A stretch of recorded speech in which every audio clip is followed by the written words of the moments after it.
नमस्ते दोस्तों, स्वागत है आपका अपने लाइफ अनलिमिटेड मोटिवेशन चैनल में। अपने मन में जिस चीज का विचार करोगे वही चीज तुम्हें मिलना शुरू होगी। अगर पैसे के बारे में विचार करते हो तो आपके पास पैसा आना शुरू होगा।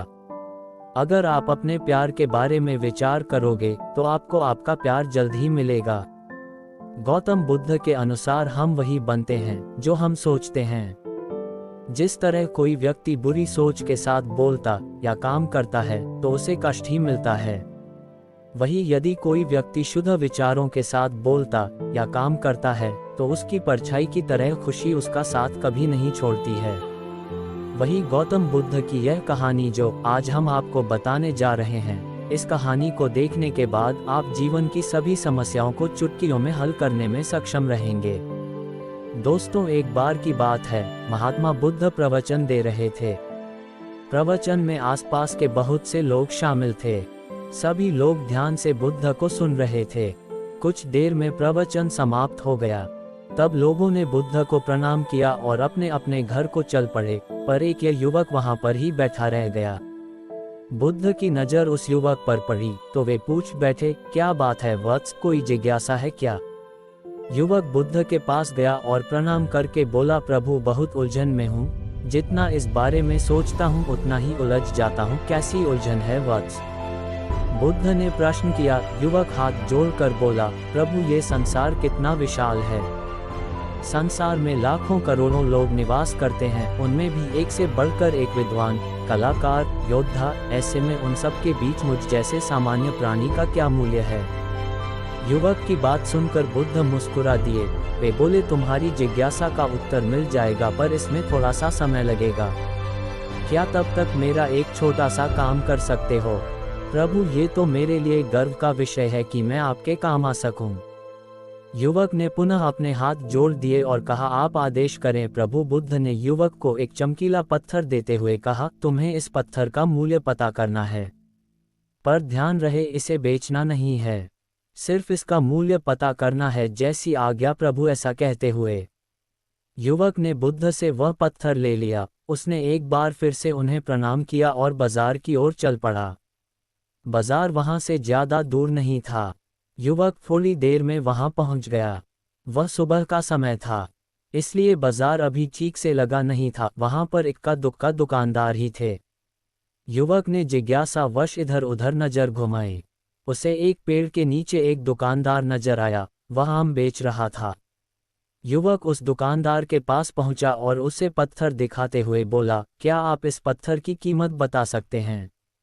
दुकानदार एक चालाक व्यक्ति था। पत्थर की चमक देखकर वह समझ गया कि अवश्य ही यह कोई कीमती पत्थर है। वह बनावटी आवाज में बोला, देखने में तो कुछ खास नहीं लगता, पर मैं इसके बदले 10 आम दे सकता हूँ।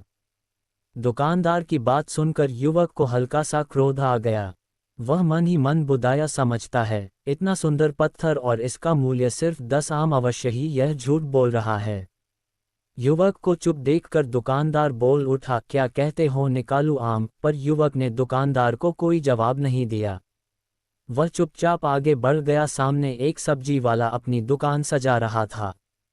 युवक उसके पास पहुंचा और उसे पत्थर दिखाते हुए उसका मूल्य पूछा। उस पत्थर को देखकर सब्जी वाले की आंखें खुशी से चमक उठी। वह मन ही मन सोचने लगा, ये पत्थर तो बहुत कीमती जान पड़ता है, अगर यह मुझे मिल जाए तो मजा ही आ जाए। क्या हुआ भाई, कहाँ खो गए? युवक ने दुकानदार की तंद्रा तोड़ी। सब्जी वाला चौंकता हुआ बोला, कुछ नहीं, मैं तो बस मन ही मन इसकी कीमत की गणना कर रहा था। वैसे मैं इस पत्थर के बदले एक बोरी आलू दे सकता हूँ। सब्जी वाले के चेहरे की कुटिलता देखकर युवक समझ गया कि ये दुकानदार भी मुझे मूर्ख बना रहा है, मुझे किसी और से इसका मूल्य पता करना चाहिए। ये सोचता हुआ युवक आगे बढ़ गया। सब्जी वाले दुकानदार ने युवक को पीछे से आवाज लगाई, क्या हुआ भाई, अगर आपको यह मूल्य कम लग रहा है तो बताएं तो सही, मैं इसे बढ़ा दूंगा। पर युवक ने उसकी बात पर ध्यान नहीं दिया। वह अब इधर उधर किसी ऐसे व्यक्ति को खोजने लगा जो जानकार हो और उस पत्थर की सही मूल्य बता सके। पूर्ण विराम। युवक को लग रहा था कि अवश्य ही यह कोई कीमती पत्थर है, शायद कोई जौहरी इसका सही मूल्य बता सकता है। ये सोचता हुआ युवक एक जौहरी की दुकान पर पहुंचा।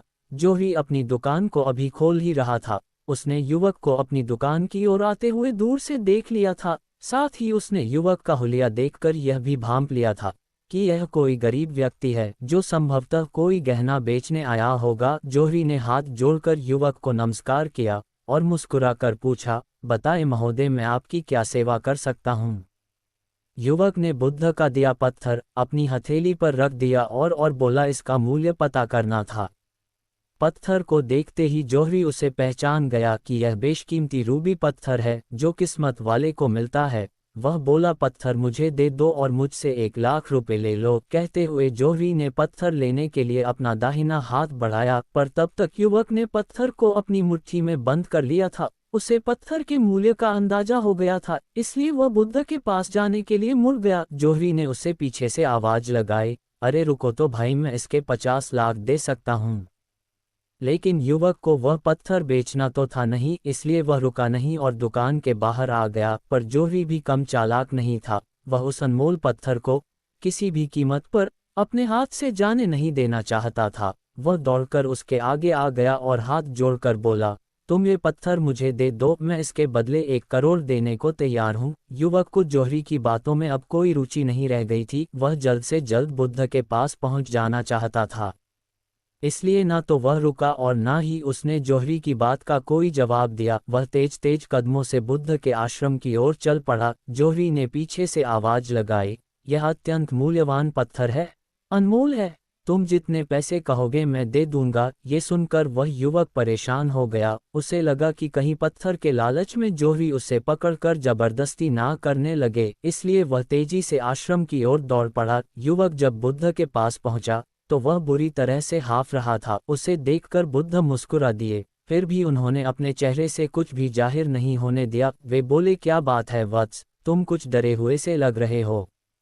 युवक ने बुद्ध को प्रणाम किया और सारी बात कह सुनाई। साथ ही उसने वह पत्थर भी उन्हें वापस कर दिया। बुद्ध बोले, आम वाले ने इसका मूल्य 10 आम बताया, आलू वाले ने 1 बोरी आलू, और जौहरी ने बताया कि यह अनमोल है। इस पत्थर के गुण जिसने जितने समझे उसने इसका मूल्य उसी हिसाब से लगाया। ऐसे ही यह जीवन है, प्रत्येक व्यक्ति खान से निकले हुए एक हीरे के समान है जिसे अभी तराशा नहीं गया है। जैसे जैसे समय की धार व्यक्ति को तराश की जाती है, व्यक्ति की कीमत बढ़ती जाती है। ये दुनिया व्यक्ति को जितना पहचान पाती है उसे उतनी ही महत्ता देती है। कहते हुए बुद्ध एक क्षण के लिए रुके, फिर बोले, किंतु आदमी और हीरे में अंतर यह है, हीरे को कोई दूसरा तराश होता है और व्यक्ति को अपने आप को स्वयं ही तराशना पड़ता है। और जिस दिन तुम अपने आप को तराश लोगे, तुम्हें भी तुम्हारा मूल्य बताने वाला कोई ना कोई जौहरी मिल ही जाएगा। गौतम बुद्ध उस लड़के को ये सीख देना चाहते थे कि जो इंसान अपने मन में खुद के बारे में विचार करता है वह व्यक्ति उसी के समान बनता जाता है। किसी इंसान को अगर दुनिया की किसी भी चीज़ से सच्चे मन से लगाव हो तो वह इंसान उस चीज़ को प्राप्त कर लेता है। वही जो इंसान अपनी मनचाही चीज़ को प्राप्त करने में असमर्थ है, उस इंसान ने अपने मन में सच्चे भाव से उस चीज़ को चाहा नहीं होता है। दोस्तों, गौतम